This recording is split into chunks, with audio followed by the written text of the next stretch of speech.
Meus amigos, os exemplos bíblicos são para serem entendidos e imitados. João Batista estava batizando, fez muito discípulo, o povo ia ao deserto para ouvi-lo pregar, ele os levava ao Jordão e batizava.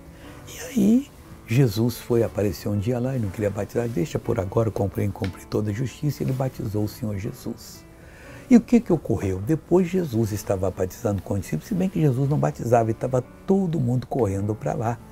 E os discípulos chegaram para João Batista, que negócio sério, rapaz, aquele homem que o senhor batizou ali, está batizando mais pessoas do que o senhor. O João Batista podia ter dito, não é possível, ele veio aqui me enganar. Não.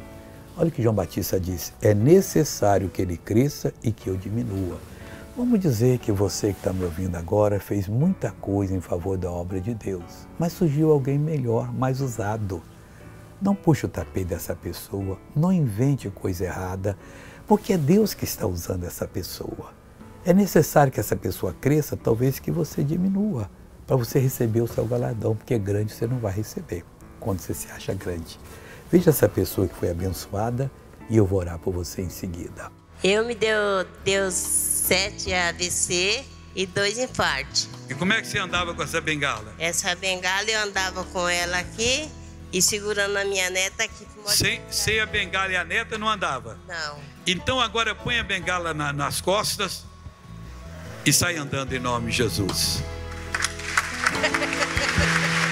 Deus vai completar, hein, pessoal? Quero orar agora, Pai.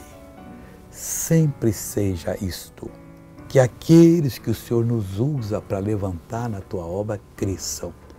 E que chegando o momento certo, nós diminuamos, ó Deus, porque essa é a vida. E Deus, eu oro por tantos quantos o Senhor me deu, que ainda não assumiram a obra ou que já subiram. Que sejam todos abençoados agora, em nome de Jesus, e eu te abençoo.